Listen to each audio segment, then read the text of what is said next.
A história do Titanic começa no dia 31 de março de 1909, quando ele começou a ser construído em Belfast, na Irlanda do Norte.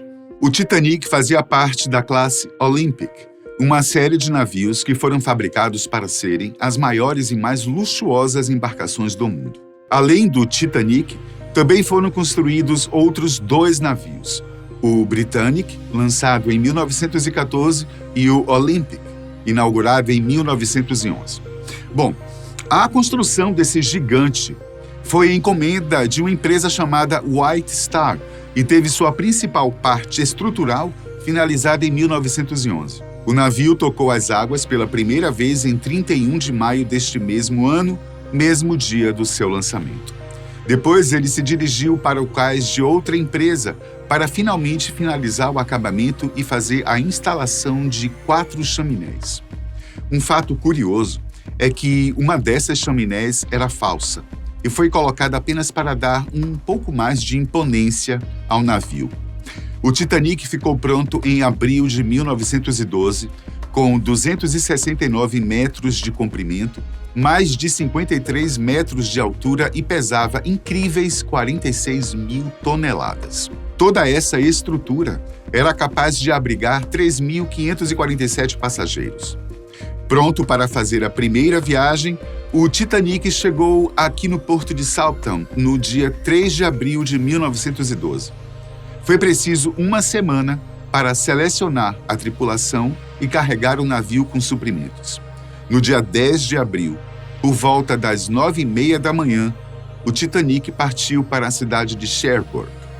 Depois partiu para Queenstown, na Irlanda, onde pegou os últimos passageiros e partiu para o destino final, a cidade de Nova York. Não se sabe ao certo quantas pessoas estavam a bordo do navio, mas acredita-se que no total havia 2.224 pessoas, sendo 908 tripulantes e 1.316 passageiros. No dia 12, o comandante do navio começou a receber alertas sobre pedaços de gelo acumulados na sua rota. No dia 13, por volta das 10h30 da noite, uma embarcação indicou que havia uma grande quantidade de blocos de gelo no caminho do navio. No dia 14, os alertas começaram a se intensificar ainda mais e, mesmo assim, o transatlântico continuou seguindo seu caminho. O último aviso foi dado por uma embarcação chamada Mesaba e indicava a presença de um grande iceberg. O aviso também mostrava as coordenadas de onde o grande pedaço de gelo estava, porém a mensagem nunca chegou aos oficiais superiores do navio. Por volta das 11h40 da noite, do dia 14 de abril de 1912, quando o comandante Edward John Smith já estava em seus aposentos, um oficial disse a ele que havia um enorme iceberg meio quilômetro à frente. Infelizmente, era tarde demais para tentar fazer alguma coisa.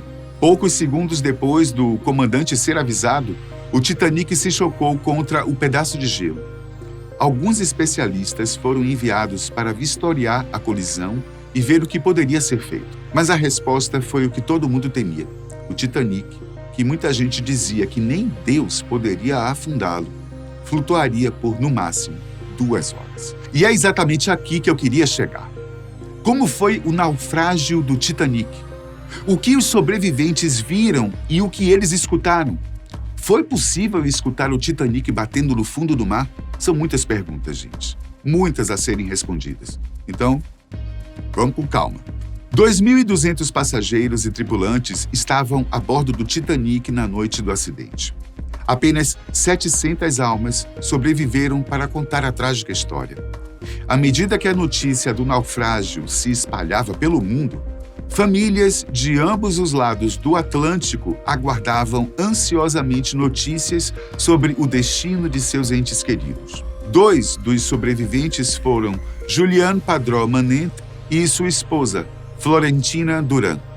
Uma das lembranças de Padró foi a água escura e gelada avançando e subindo lentamente pelo navio. Neste momento, ele percebeu que não havia volta e precisava procurar uma maneira de se salvar. No dia da colisão, ele disse que foi um impacto relativamente leve, a ponto de algumas pessoas nem acordarem. Mas as coisas ficaram sérias quando um de seus amigos bateu na sua cabine e alertou sobre os perigos. Quando correram para o convés, muitas pessoas já tentavam descobrir o que tinha acontecido. Depois de um tempo, deram ordens para mulheres e crianças subirem a bordo dos botes e os homens vestissem os coletes salva-vidas. Existe uma história que, inclusive, foi relatada pela BBC, que diz que a banda do navio tocou música até o final para tentar acalmar os passageiros, assim como no filme de 1997. Considerados heróis, eles tocaram música por mais de 2 horas depois de atingir o iceberg. Só que Julian disse que no meio do desespero, em nenhum momento, ele escutou os músicos. Os engenheiros do navio também sacrificaram suas vidas. As luzes do Titanic só se apagaram quando ele finalmente afundou, devido ao esforço incansável dos engenheiros do navio, que ficaram para trás para manter a eletricidade e as bombas funcionando enquanto o navio afundava. Eles também mantiveram o rádio ligado, que emitiu sinais de socorro até minutos antes do navio afundar. Nenhum dos 25 engenheiros que estavam a bordo sobreviveu. Algumas pessoas começaram a pular no vazio do oceano, enquanto outras não se decidiam. Pedro acabou caindo em um dos botes que estava sendo arriado, onde quase todos eram tripulantes. Eles se afastaram rapidamente do navio, que mais parecia uma baleia a ponto de afundar. Julian Padró contou que viu o Titanic submergindo lentamente e depois foi afundando cada vez mais depressa. As luzes se apagaram e as caldeiras explodiram, enquanto muitas pessoas gritavam. Após afundar, foi possível ver um redemoinho na água e, de repente, a escuridão tomou conta de tudo. O bote em que Julian estava navegou na escuridão até o dia seguinte, quando foi encontrado pelo navio Carpathia. Bom, essa foi a visão da maioria dos sobreviventes e, provavelmente, o que eles escutaram foram apenas os gritos de desespero de quem tentava sair vivo do naufrágio. O som do navio trombando no abismo no fundo do mar e tocando o fundo do oceano certamente não deve ter sido ouvido por ninguém. Primeiro, que os humanos não têm a capacidade de escutar com nitidez debaixo d'água. E mesmo os passageiros que estavam muito perto do local onde o Titanic afundou, como foi o caso de Julian, o navio teve uma longa queda até chegar ao fundo do mar. Na verdade, essa queda foi de aproximadamente 3.800 metros.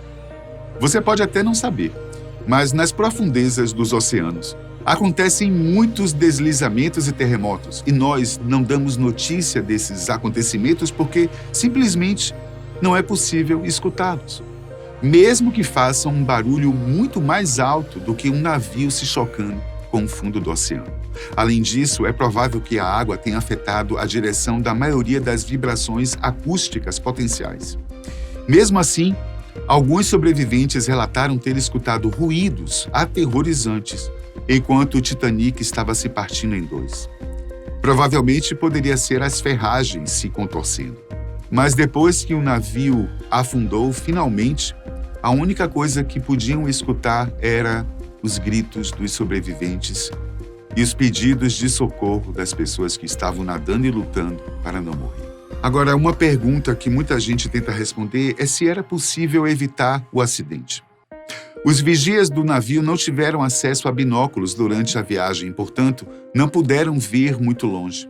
O segundo oficial do navio foi substituído de última hora e tragicamente esqueceu de entregar a chave do armário que abrigava os binóculos do navio. Então, pode ser que todas essas vidas foram perdidas por causa de uma pessoa que esqueceu de entregar as chaves do lugar onde estavam os binóculos. Além disso, estudos realizados concluíram que apenas 37 segundos se passaram entre realmente ver o iceberg, fazer o alerta e decidir que curso de ação tomar. Ou seja, não havia muito o que fazer a não ser esperar o trágico fim do Titanic e tentar sobreviver. Desde o acidente, inúmeras pessoas tentaram localizar o navio, incluindo alguns milionários sobreviventes. Porém, todas as tentativas falharam.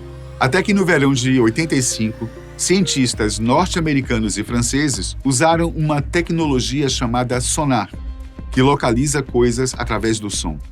No dia 1º de setembro de 85, finalmente encontraram os restos do Titanic no fundo do Oceano Atlântico Norte. A descoberta dos destroços também ajudou a desvendar muitos mistérios da tragédia, como o lugar exato onde tudo aconteceu e o fato de que o navio realmente se partiu ao meio, pois até então só sabiam que ele tinha partido por causa do relato de sobreviventes. A proa do navio, ou seja, a parte da frente, estava a 600 metros da polpa. E por estar a cerca de 4 quilômetros abaixo da superfície, os restos do Titanic estavam muito bem conservados quando foram encontrados. Mas depois de tanto tempo embaixo d'água, mesmo estando submetido a pouca luz e pressão intensa e sendo inabitável para a maioria dos tipos de vida, certas espécies de bactérias que até então eram desconhecidas estão corroendo o metal do casco. E alguns pesquisadores estimam que é questão de tempo até que o Titanic desapareça completamente. Eu fico por aqui, a gente se vê no próximo vídeo.